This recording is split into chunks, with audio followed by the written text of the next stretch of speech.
Bandeirantes. Fechada com você. Fechada com a verdade. Você está ouvindo Bastidores do Poder, na Rádio Bandeirantes. E nós estamos aqui de volta com o Bastidores do Poder e recebemos agora aqui para falar sobre eleições, sobre Brasil, o deputado do Novo, Alexis Fontaine. Muito bom dia, deputado. Bom dia aos ouvintes da Rádio Bandeirantes. Bom, deputado, a gente tem aí pesquisas mostrando que o presidente Bolsonaro está enfrentando um momento difícil aí na campanha dele, com sucessivas quedas aí nos percentuais de eleitores. O senhor acha que, com o crescimento do PIB aí em 1% anunciado ontem, e com a história da criação de mais quase 600 mil empregos aí, dado do IBGE, ele tem possibilidade de dar uma melhorada? Ou o senhor acha que ele está ladeira abaixo e vai ser isso mesmo? E os outros aí que se preparem para brigar pela vaga que seria dele? Eu entendo que o crescimento do PIB, ele não exatamente tem um reflexo imediato no prato de comida das pessoas, né? Mas a questão do desemprego, ela é interessante, isso pode trazer. Só que eu acho que é muito pouco ainda para a dimensão de desempregados que temos no Brasil, né? E vamos lembrar não só dos desempregados, que é aqueles que procuram e não encontram, mas existe mais uma massa de quase 38 milhões de brasileiros que não têm carteira assinada, não são funcionários públicos e nem militares. Agora, eu não diria que vai ladeira abaixo, eu só acho que também não vai ter ascensão de resultados, né? Não acho que as pesquisas vão melhorar nesse período agora, porque a pressão inflacionária ela bate diariamente no bolso de cada cidadão, seja combustível, seja alimentos, e tudo que tem reflexo, porque combustíveis e energia elétrica é a base da economia. Então eu acho que isso é mais impopular do que os 600 mil empregos, que seria um lado mais popular. Bom, o senhor acha que a economia vai ter esse peso na escolha do próximo presidente? Porque nas últimas eleições nós tivemos a corrupção, né? E desta vez o senhor acha que a economia que vai pesar, a economia pode derrubar o Bolsonaro? Bom dia, Rose. Sim, eu acho que a economia ela é o ponto mais importante. Eu já vinha alertando isso, que a preocupação número 1 hoje do brasileiro é emprego, é renda, não é mais saúde, não é mais corrupção, as pesquisas mostram isso claramente. Tem ainda o elemento educação que pesa, e eu acho que também isso é tudo uma confusão da bagunça que a pandemia acabou provocando, mas emprego e renda é, sem dúvida nenhuma, das prioridades da população. Então, com certeza. Oi. Deputado, bom, olha, a gente está aqui falando de Bolsonaro, de economia e tudo isso, sabemos que o deputado é do Novo, que tem seu próprio candidato aí às eleições presidenciais, mas acontece que nesse momento a gente está no meio dessa polarização que não nos mostra outra coisa que não uma disputa entre Lula e Bolsonaro. Aí eu pergunto para o senhor, enquanto empresário, o senhor foi eleito, eu me lembro bem, com uma proposta de defender também a classe empresarial, né, em função aí de legislações que são terríveis para o setor produtivo. Enquanto empresário, o senhor acha que o empresariado está satisfeito nesse momento, eu digo, com o governo Bolsonaro, ou o empresariado se frustrou? Olha, eu tenho falado com os empresários assim, eles, por um lado, a parte do governo mesmo, que seria as medidas econômicas e tudo mais, eles entendem que foram necessárias e foram, vamos dizer, menos piores do que imaginavam, né? A economia conseguiu fazer com que a economia brasileira não caísse tanto. Agora, comportamentalmente, todo mundo condena Jair Bolsonaro. Então, como ele trabalhou a pandemia, como ele acabou discutindo essa questão das vacinas e gripezinha e tal, isso realmente pega muito mal. E o comportamento dele de insegurança jurídica, porque para o empresário o importante é você saber as regras do jogo, saber como as coisas vão funcionar. E isso, cada vez que o Jair Bolsonaro tem um daqueles pitis dele ou algum daqueles comportamentos que socialmente ou antidemocráticos ou mesmo antidiplomáticos, acaba gerando uma insegurança jurídica muito grande. Insegurança jurídica é falta de investimento, de novo, falta de emprego. Então, tem esse lado que os empresários, muitas falam assim, eu preferia na época do Lula porque eu sabia mais ou menos a regra do jogo. Hoje em dia, a regra do jogo é muito inconstante e não se tem certeza. De novo, estabilidade é o que o empresário procura. Agora, houveram avanços importantes, ninguém pode duvidar disso, os reflexos ainda não estão aí, os grandes marcos do saneamento básico, do transporte ferroviário, transporte de cabotagem, passou a questão dos cartórios, modernização dos cartórios, a questão de banco independente, a autonomia do Banco Central, tem muita coisa importante que passou estruturalmente. Agora, para entregar isso da ponta mesmo, para sentimento do cidadão e do empresário, ainda não. Agora, hoje nós tivemos aí uma matéria mostrando que o governo chegou a aventar uma possibilidade de decretar um estado de emergência para poder utilizar, não ter que respeitar, né, a lei do teto, mas o Ministério da Economia já disse assim, não podemos fazer isso, e se tivesse esse decreto de emergência, uma das questões seria trabalhar com essa possibilidade aí de investir no preço do diesel com subsídio, né? Como que o senhor vê essa possibilidade que foi aventada? Porque a gente vê que é mais uma questão eleitoreira, era para poder permitir que o governo gastasse e atendesse exatamente esse público que o senhor está colocando, que é o povo que não chegou para eles as decisões aí da economia. Eu acho um absurdo decretar estado de calamidade, né, que é o que foi aventado, para poder liberar o governo de furar o teto para controlar preços de combustíveis, né? Porque literalmente, quando ele está falando isso, ele está falando que vai romper a lei de responsabilidade, né, o teto de gastos, para gastar com combustíveis, para subsidiar combustíveis. Isso, para mim, é o fim do mundo. A gente tem que tentar regular de outras formas e não gastar dinheiro público para poder subsidiar combustíveis. Isso, para mim, é quase um golpe, né? Vamos falar sinceramente. Então, com certeza, eu, como deputado, votarei contra essa medida se ela vier. Mas eu acho que o próprio Ministério da Economia vai abandonar isso. Eu entendo que deve estar tendo muita pressão no Ministério da Economia por parte da ala política do Jair Bolsonaro, do governo Jair Bolsonaro, para tentar melhorar essa questão que é tão sensível na popularidade. Achou a ideia péssima. Então, são 10h44, nós estamos entrevistando o deputado Alexis Fontaine.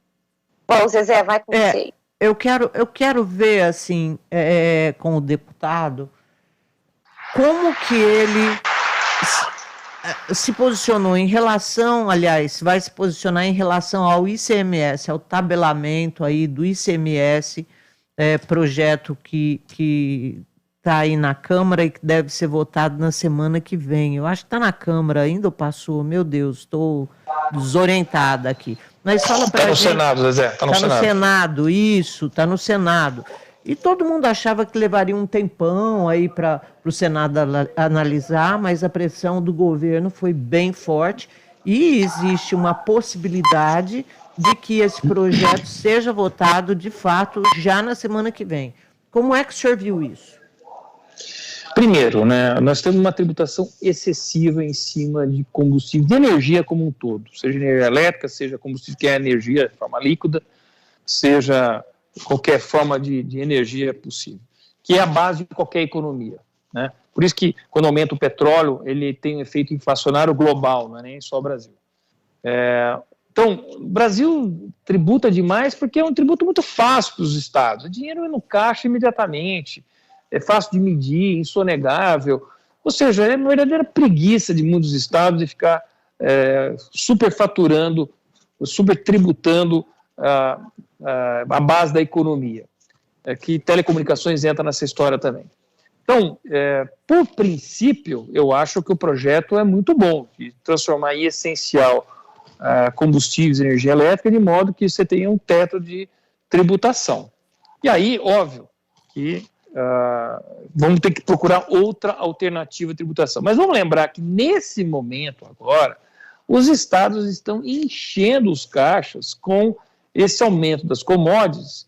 Como a tributação era por uma porcentagem do valor do combustível, né, era o ad valorem chamado, e na primeira tentativa o governo tentou passar isso para ad rem. Ad rem o que significa?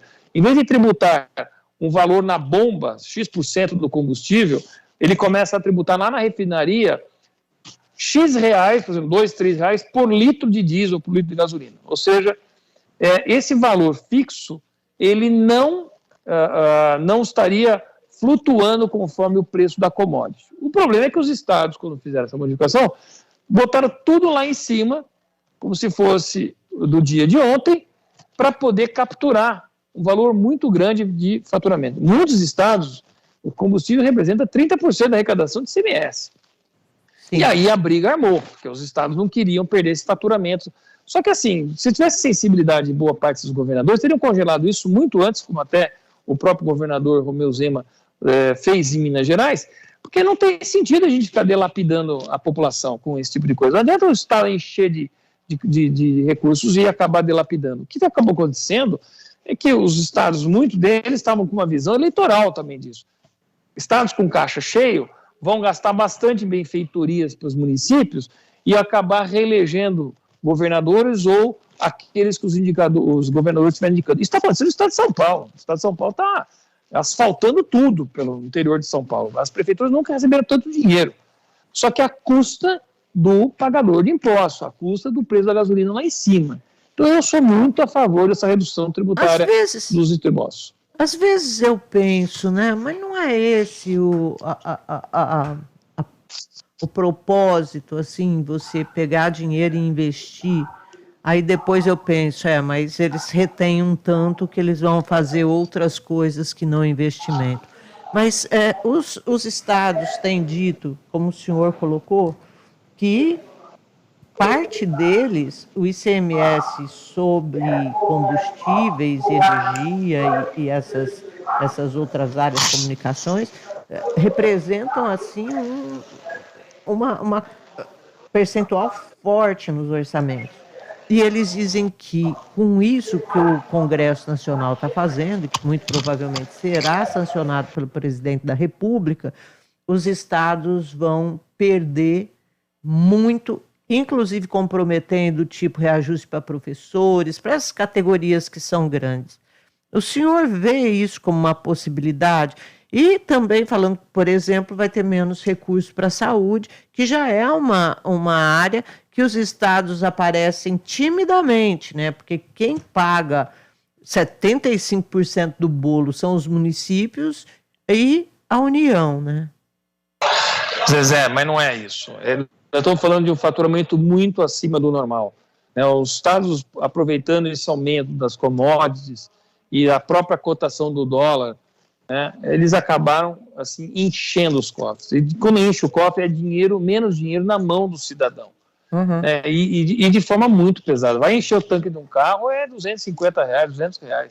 Sim. Quer dizer, dinheiro é transferência de renda da mão do cidadão para a mão do Estado. Eu não posso falar que o Estado vai fazer melhor uso disso do que o próprio cidadão. Então, nós não estamos falando que vai faltar recurso para saúde, segurança, educação, não vai. Na verdade, é um faturamento a mais por causa de um momento específico de que as commodities estão muito altas. Sabe, se tivesse a responsabilidade mesmo de boa parte dos governadores, eles não teriam sido tão fominhas e querer encher os caixas tanto. Isso tem um preço.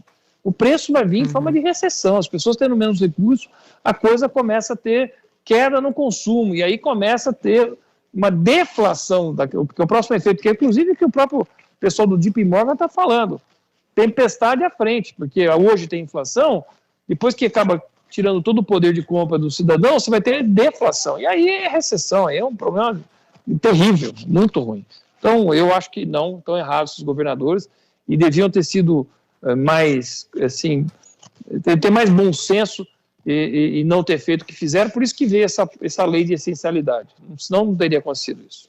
Agora, deputado, como a gente está falando em relação a recursos, uma outra lei tramita o feito é da reforma, que esse número mais é da PEC, que vai juntar 2 impostos e que pode retirar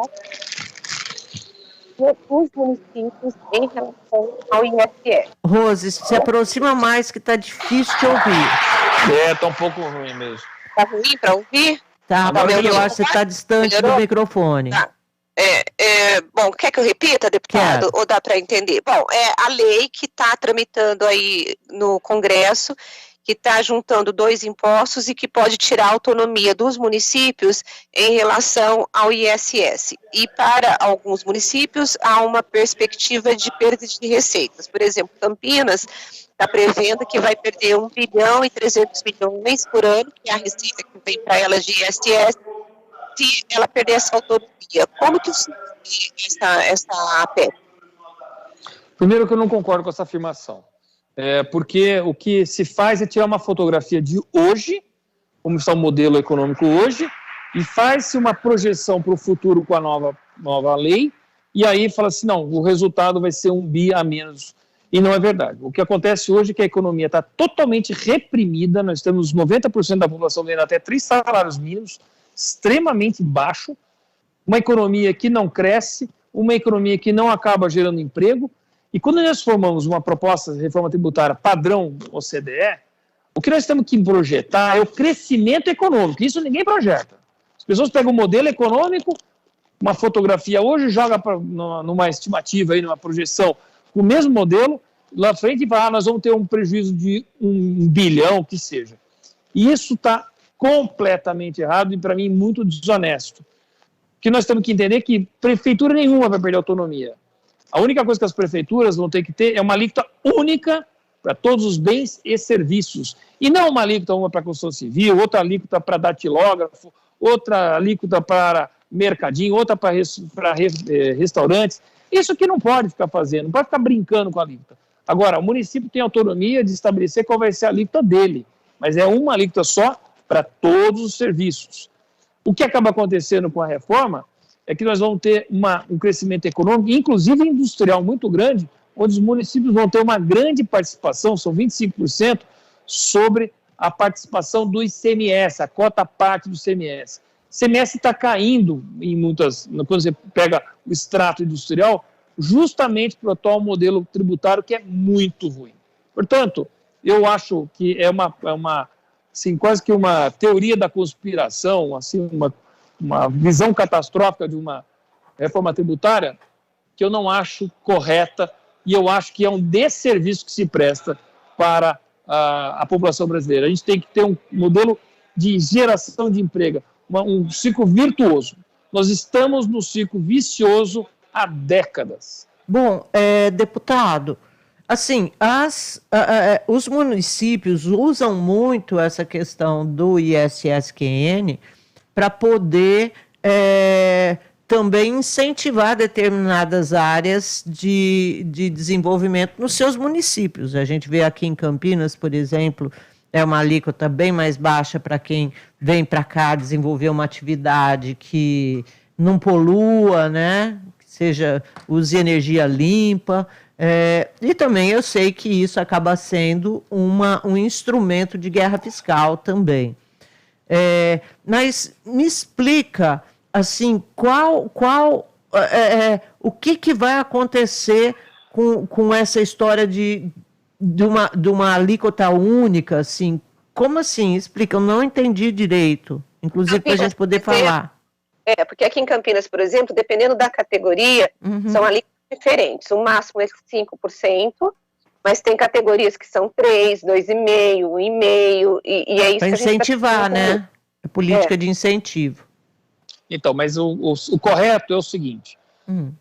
Primeiro, quando a gente está falando em união, nós estamos unindo o ICMS, que é um tributo estadual, com o ISS, e forma um só, criando o IBS, que é o Imposto sobre Bens e Serviços.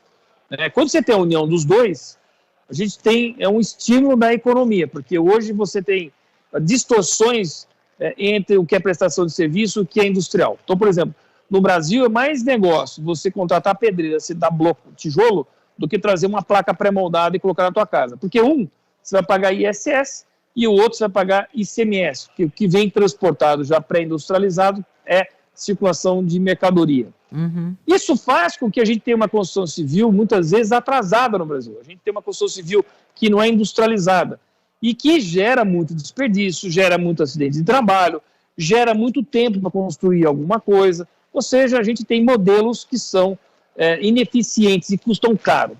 Então, quando a gente alinha isso, é o empresário que vai perceber, é melhor fazer pré-moldado ou é melhor fazer moldado em loco? É melhor prestação de serviço ou é melhor a industrialização? Por quê? Porque nós temos uma alíquota flat. Na Europa, Estados Unidos, outras economias do mundo, isso é altamente estimulante da economia, porque a economia fica muito mais dinâmica. Que a Rose acabou colocando também, que é importante, na questão do estímulo da economia, mundialmente você tem que fazer diferente. Você não tem que dar isenção fiscal, porque a isenção fiscal ela não entra nem no orçamento. Isso é chamado subsídio tributário. O que você tem que fazer é uma isenção financeira, ou seja, o município arrecada o recurso e por uma decisão do legislativo, executivo com legislativo, vamos dar um subsídio financeiro para uma determinada atividade. E ele pode vir desde retorno de recursos, mas isso está no orçamento, isso é uma coisa clara, uma coisa bem simples, ou vir com outros tipos de subsídios, como, por exemplo, abrir mão de tributo de IPTU, por exemplo, é um dos casos, tá certo? Mas é um subsídio que tem que ser enxergado. O problema do subsídio tributário, quando você dá isenção, é que não entra mais no orçamento. Ninguém entende quanto está se dando para uma determinada atividade. E eu acho que é bem republicano e transparente que a gente sabe exatamente o que uma atividade está recebendo de redução de tributo. Porque a verdade é uma só. Se uma atividade paga menos, alguém vai pagar mais. E a conta vai estar sempre apresentada.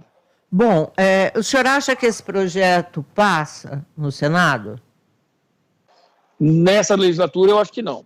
Acho que não vai passar nenhuma reforma tributária nessa legislatura. Nós estamos indo no momento de entrar em eleição, ninguém vai querer ficar discutindo alguma coisa polêmica, que é uma dividida e que sempre vai ter pessoas que estão contra a reforma. Ou seja, ninguém quer entrar em coisas que são impopulares ou que vão criar grandes discussões. Então, eu entendo que reforma administrativa e reforma tributária, esse ano não acontece mais nada. Ok. Rose? Mais nada, Zezé, eu quero agradecer ao deputado, porque ele estava numa palestra, teve que sair, a gente ouviu aí no fundo umas palmas, né? Isso. Muito obrigada, deputado, por atender aqui a Rádio Bandeirantes de Campinas e boa sorte para você aí na sua campanha de reeleição. Muito obrigada, viu? Obrigado, Rose, obrigado, Zezé, e obrigado a todos os ouvintes da Rádio Bandeirantes aqui por dar atenção aqui para nós. Zezé, eu acho que nós podemos ir para o intervalo e voltamos daqui a pouquinho com mais Bastidores do Poder. Isso, a gente volta com o Henrique do Vale, que vai falar da proposta do Biden lá para tentar conter esses massacres que viraram rotina há muito tempo nos Estados Unidos. Então vamos lá, pessoal. Bastidores do Poder.